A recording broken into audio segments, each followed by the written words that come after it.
Acharya ji, there is one question from Dhruv. Okay, if you want Yes. where where we can see the question. Okay. Okay. Why Namaste, Acharya. do Namaste, Charity. Namaste. My question is, why do humans have to go to school to get knowledge from a very young age, but animals don't? Why do we need to learn extra? Can't mother of both human and animal is not enough to teach? So, Acharya ji, question is, why do we humans need to go to school from this age, but animals don't? They learn everything like from their mothers. But why do for us humans, why are the mothers not enough? Why do we have to go to school? Yeah, very good question. Of course, every child will love to have the schooling right in her home, is it not? Where her mother is teacher, she will not give much punishment, is it not? So anyway, that is a. But the basic question was, why is there a thing like education or schooling for us? And that is, the Dhruv has noticed it.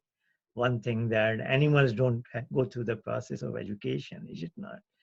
And that's how human beings are different from all other species. That we have not, we might have built hospitals for them, but we haven't built schools for them. And I remember there was a question even in our Sanskriti school. That's the beauty of the Sanskriti school. One girl I remember, she asked the question, haven't we made, don't we train dogs? You know? So, yes. So she objected to my observation that uh, I probably said we haven't built schools for animals, but then she tried to intervene and say, sometimes we train a dog or cat or some other animals, is it not? So, but training an animal is different from educating a human being, So training is, we train for our some personal gains. And more important is, even if you train a dog, that particular dog doesn't bother to go to his fellow members and pass on that training, is it not? So that training is not quite education. So this is very important.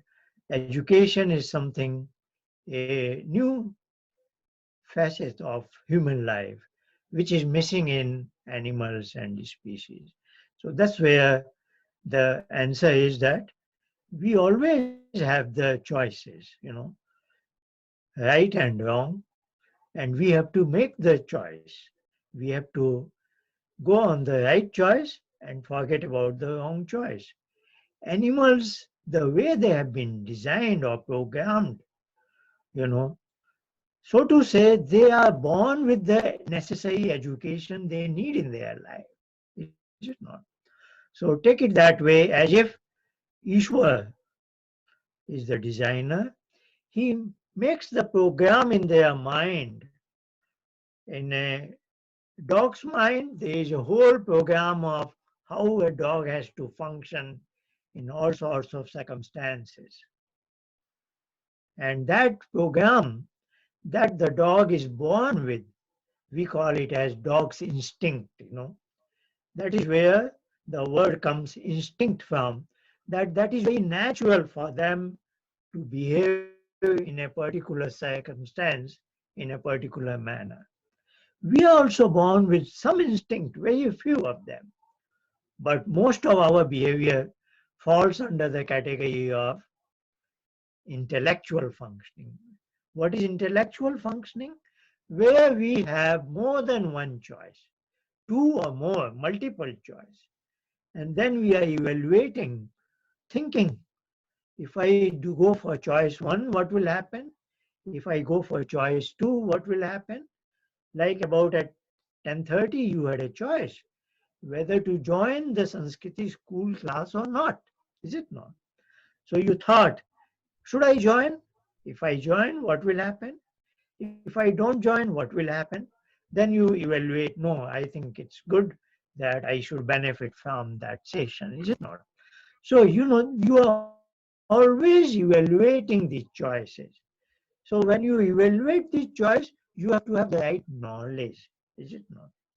Without the right knowledge, you cannot choose these choices, these options, where to get this knowledge from.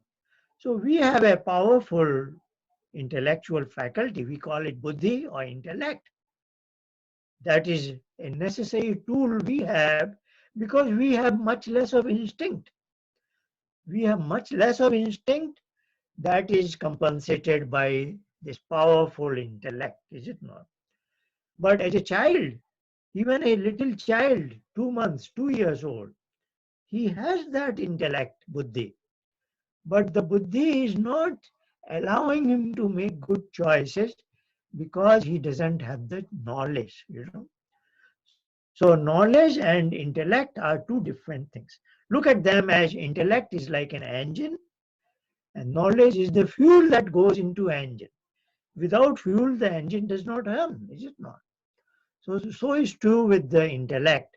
Every child is intelligent, is it not? But without the necessary knowledge, you are not able to use your intelligence in the particular circumstances.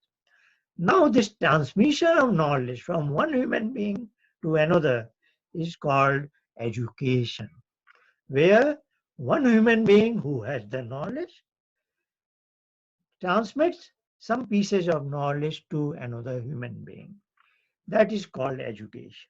Now, that is why every child needs to go to school. Of course, the question, Dhruv asked me this question, that yes, at his young age, when he was 1 year, 2 year old, his mother gave him a lot of knowledge. The very first knowledge we need is our language to communicate, is it not? And this knowledge comes from mother. That's why it is called as mother tongue, is it not? So very first knowledge comes from mother. And indeed, when you grow up, you will read probably a book called Satyat Prakash. In English version, is called Light of Truth. So in his chapter on education, Maharishi Dayanand makes a statement from Shatpat Brahman, Matyaman, Pityaman, Acharyavan, Purusho Veda. Today we have used these three terms, Mata, Pita and Acharya. So what is he saying? He is saying, we are all what is called Purush. Ved is to know me. So the best thing, the riddle I am facing is, who am I? What is my life? Why I came into this world? Where will I go away? What am I seeking? That happiness we were just discussing, is it not? So I want to know all the aspects of my life. A child wants to know it. Then who are the teachers? The first teacher is mother, second is father, then the acharya, teacher. Now, Dhru's question is, why mother only could have taught me everything, is it not? But the knowledge is immense. There is so much to learn, is it not? And today, even one acharya will say, this is not my specialization, you have to go to another teacher, is it not? So for physics, there is one acharya. For chemistry, there is another acharya. For computer science, there is another acharya. There's so much of specialization. Knowledge has no boundary. So your mother, every human being has limitations. Even I as a father cannot teach all subjects to my children, is it not? So mother will say, look, I am teaching you to some extent. I have brought you to this level. Then the father takes care of some extent. He walks you around, takes to a field, and then you ask question, why is the bird flying? Everything falls down the earth, but why is airplane not falling down? Then your father tries his best to answer your questions, is it not? But then you have some more questions.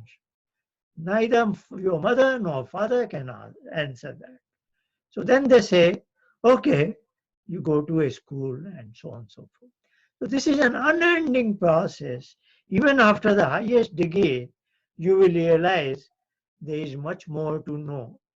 And you will use all those possibilities. You will use the libraries, you will use the periodicals, you will use internet. There is no end to it. This is a process which every human being does, even in old age, and even until the last day of life. Everybody is interested in learning more and more. So mother does her best, father does his best, but they don't want to limit you to what their own limitations. They want you to explore beyond their own knowledge. So, of course, it is good to be educated by your mother, father, but then you have to come out of that shell and see the outer world and learn from. That's what Vedas say. Ano Bhadya Ketuvo Vishwayantu. May all the goodness come from all directions, is it not? So knowledge, the right knowledge, we should be embracing from all sources. Very good question. Thank you, Dhruv.